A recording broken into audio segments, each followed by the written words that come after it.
வணக்கம். சின்ன குரூப் சேனலுக்கு உங்கள் அனைவரை அன்புடன் வரவேற்கின்றேன். இன்றைய ஆன்மீக தகவல் ஸ்ரீ அன்னை ஸ்ரீ பகவான் அரவிந்தர் பற்றிய தகவலை தான் நாம் பார்க்க போகின்றோம்.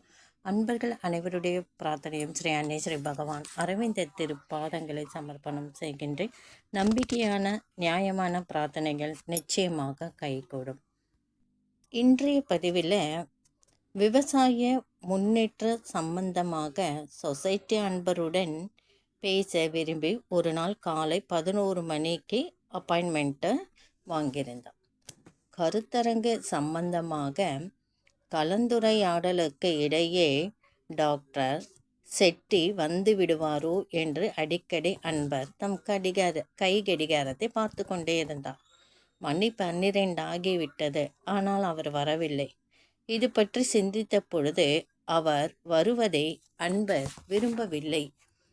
அன்பருக்கு புரிந்தது, தன்னுடைய எண்ணம் அவருக்கு சரியாக படவில்லை. அவர் ஏன் வருகிறார், அவரை சந்திப்பது பயனுள்ளதாக அமையுமா என்று தனக்கு தெரியாவிட்டாலும் அவர் வரக்கூடாதென்றே நினைக்கக்கூடிய உரிமை தமக்கில்லை. எனவே இந்த தவறான எண்ணத்தை அவர் விடுவதற்கு தீர்மானம் செய்தவுடன் அவர் வந்து விட்டார் என்ற தகவல் வந்தது. இதுதான் live response. The mother service சொசைட்டியில் ஓர் உறுப்பினராக இருக்கும் ரோபோட் என்பவர் ஆலந்து நாட்டில் ஒரு கம்பெனி வைத்திருந்தார். அவரிடம் ஒரு இளைஞர் சேல்ஸ்மேனாக பணிபுரிந்து வந்தார். அவருக்கு ஸ்ரீ அன்னையை பற்றியோ சேல்ஸை பற்றியோ கூட ஒன்றுமே அவருக்கு தெரியாது. இன்னொரு டிவோட்டி சேல்ஸ்மேனாக உடன் விற்பனைக்காக அவர் வெளியில் சென்றார். அவர் சென்ற கடையில் கடை அதிபர் இன்னும் வரவில்லை. பின்னர் வரும்படியும் சொன்னார். இதனால் புதிதாக வந்த சேல்ஸ்மேன் கடையை விட்டு வெளியேறினார். இதை கவனித்த டிவோட்டி சேல்ஸ்மேன் புதியவரிடம் அவர் ஸ்ரீ அன்னையை நம்பினாள் என்றால் அக்கடைக்காரர் நிச்சயம் ஏதேனும் வாங்குவார் என்றார். ஸ்ரீ அன்னையை நம்பிக்கொண்டு ப்ராடக்ட் சாம்பிள் எடுத்து கொண்டு சென்று அக்கடைக்காரரிடம் காண்பித்தார். நிச்சயம் அவர் வாங்குவார் என்று சொன்னார். புதிய சேல்ஸ்மேன் இப்படி செய்ய சம்மதித்து கடைக்காரரிடம் சென்று பேச ஆரம்பித்த போது ஏற்கனவே ஆர்டர் கொடுத்த கஸ்டமர் உள்ளே நுழைந்தார். இதுதான் லைஃப் ரெஸ்பான்ஸ். ஆன்மீகத்திற்கு ஜடத்தையே அசைக்கக்கூடிய சக்தி உண்டென்றே ஸ்ரீ பகவான் அரவிந்தர் சொல்லியிருக்கிறார். ஸ்ரீ அன்னை வாழ்க்கையை அசைத்தால் போதும் என்றே நாம் கேட்டுக்கொண்டிருக்கின்றோம். நம்முடைய சின்ன சிறு வாழ்க்கையை அசைப்பது என்பது ஸ்ரீ அன்னைக்கு மிகவும் சுலபம். நாம் ஸ்ரீ அன்னையை பற்றி நினைக்காத நேரத்தில் கூட அவர் நமக்காக வாழ்க்கையை அசைக்கிறார். அமெரிக்காவில் உள்ள கலிபோர்னியா மாநிலத்தில் அன்பர் ஒருவர் ஒரு புத்தக கடைக்கு சென்றார். இன்னும் 2 வாரங்களில் அவருக்கு திருமணம் நிகழப்போகின்றது. அதன் பிறகு ஒரு சில மாதங்களில் மருத்துவம் படிக்க வேண்டும் என்று முடிவு செய்திருந்தார். புத்தக அடுக்குகளை பார்த்து கொண்டு நின்ற பொழுது மேல் அடுக்கிலிருந்து ஒரு புத்தகம் கீழே விழ அவர் காலில் பட்டது. அதை அவர் எடுத்து பார்த்தபோது ஸ்ரீ அரவிந்தர் என்ற ஒருவரை பற்றிய புத்தகம் இருந்தது. அதை அவர் வாங்கினார். அப்படித்தான் அவர் அன்னையை பற்றி தெரிந்து கொண்டார். இந்த லைஃப் ரெஸ்பான்ஸ் அவருடைய தீர்மானத்திற்கோ அல்லது அவர் அபிப்பிராயத்திற்கோ கிடைத்ததில்லை. இவற்றை தாண்டி அவருக்குள் எழுந்த ஓர் ஆர்வத்திற்கு கிடைத்த ரெஸ்பான்ஸ் ஆகும். இப்படி இல்லாமல் யாரென்னும் இந்த புத்தகத்தை அவருக்கு அன்பளிப்பாக கொடுத்திருந்தாலும் அதுவும் இத்தகைய லைஃப் ரெஸ்பான்ஸ் ஆகத்தான் இருந்திருக்கும். ஸ்ரீ அன்னையை பற்றிய தகவல் எவ்வழியாக வந்திருந்தாலும் மேற்கண்ட நியதி பொருந்தும். அதாவது நாம் தேடுகின்றதை வாழ்க்கை நமக்கு கொண்டு வருகிறது. நீங்கள் எல்லோரும் ஸ்ரீ அன்னையின் பக்தர்கள் என்ற முறையில் எல்லோருமே இதை பார்த்திருப்பீர்கள். அப்படிப்பட்ட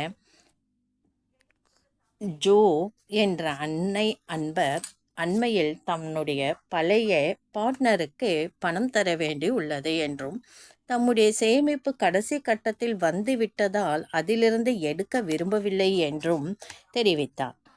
பார்ட்னருக்கு பணம் தர வேண்டியது அவசியம் என்று அவரிடம் கேட்டார்.